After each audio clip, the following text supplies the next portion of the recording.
Obrigada, Sr. Presidente. Sr. Presidente, senhoras deputadas, senhores deputados.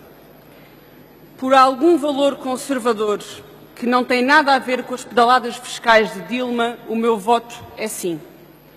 No meio do degradante espetáculo a que assistimos na madrugada do passado domingo, esta declaração de voto resume com honestidade o momento em que o impeachment da Presidente do Brasil se revelou como um golpe contra um governo democraticamente eleito.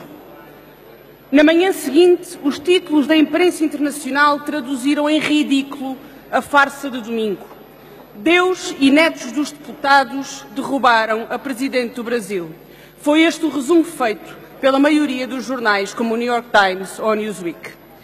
Depois das declarações de voto de 367 deputados a favor do impeachment, já não é possível branquear aquilo que aconteceu.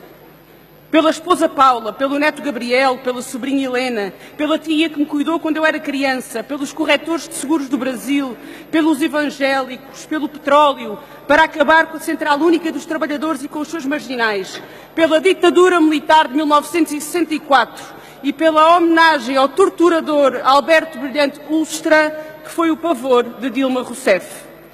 Quem, em Portugal, se prestou ao papel de claque dos golpistas da direita brasileira, agora só pode calar-se com vergonha. E percebe-se porquê. Entre Deus e o mundo, tudo foi razão para derrubar a Presidente do Brasil. Tudo, menos o tal crime de responsabilidade, que seria a única justificação legal para o impeachment. O debate correu e dos fundamentos formais do impeachment nem sinal. Foram esquecidos até pelos organizadores do golpe como desculpas farrapadas que eram. E só podemos esperar que o combate à corrupção não vá pelo mesmo caminho do esquecimento. Senhoras deputadas e senhores deputados, nunca nos ouvirão branquear o pântano de corrupção que domina a política brasileira. Nunca ouvirão o Bloco de Esquerda negar o envolvimento dos altos responsáveis do PT no Mensalão, no Lava Jato ou em qualquer outro escândalo de favorecimento pessoal ou partidário em prejuízo do povo brasileiro. No Brasil, como em Portugal, a corrupção deve ser combatida e os corruptos devem ser sujeitos à justiça mais incomplacente.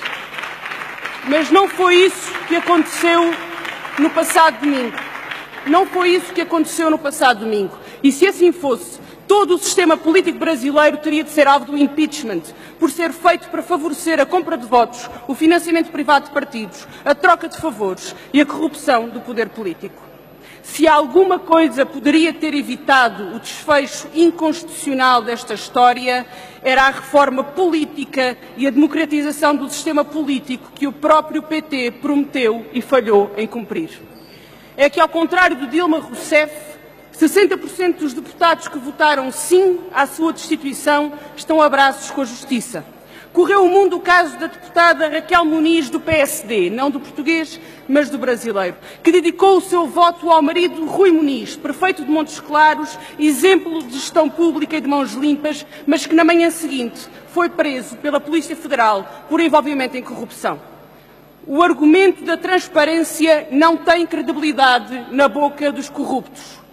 Falemos dos organizadores do golpe. Michel Temer, atual vice-presidente e pretenso sucessor à presidência, é suspeito na investigação do Lava Jato.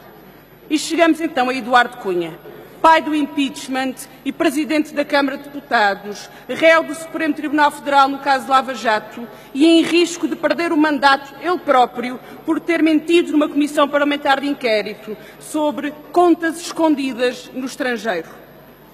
A verdade é que o processo de cassação do presidente da Câmara, Eduardo Cunha, corre muito mais lento do que correu o processo de impeachment de Dilma Rousseff.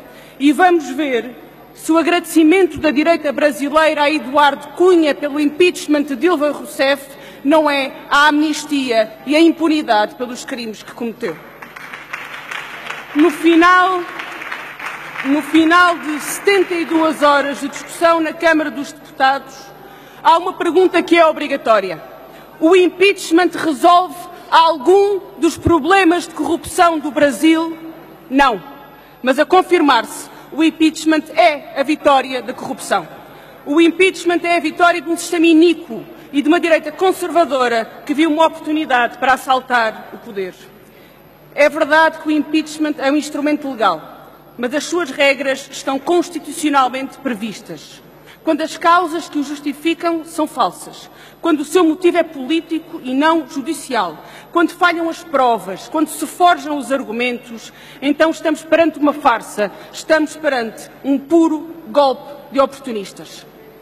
Para encobrir o nepotismo e proteger os seus próprios interesses, os golpistas não se limitaram a opor-se ao governo, atiraram à Constituição e, com ela, atiraram à democracia.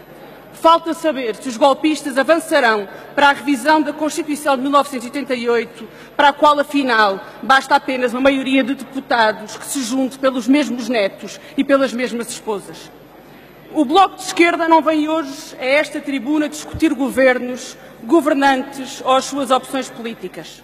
Aqui, o Bloco de Esquerda levanta-se pela democracia, a par de tantos outros e tantas outras democratas, para lamentar que no Brasil... Senhor Deputado, já ultrapassou o seu tempo, Sr. Presidente, para lamentar que no Brasil um governo democraticamente eleito possa cair não pelo voto dos eleitores, mas às mãos de um golpe feito em nome de interesses corrompidos e de corruptores.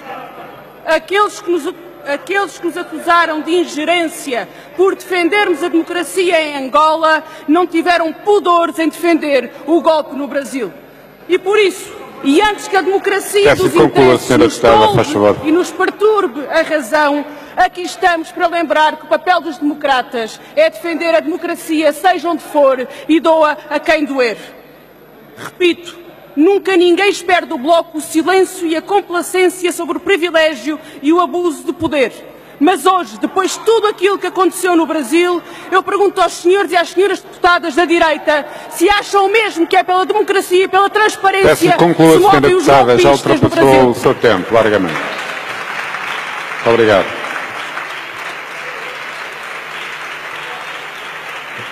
Senhora deputada, tem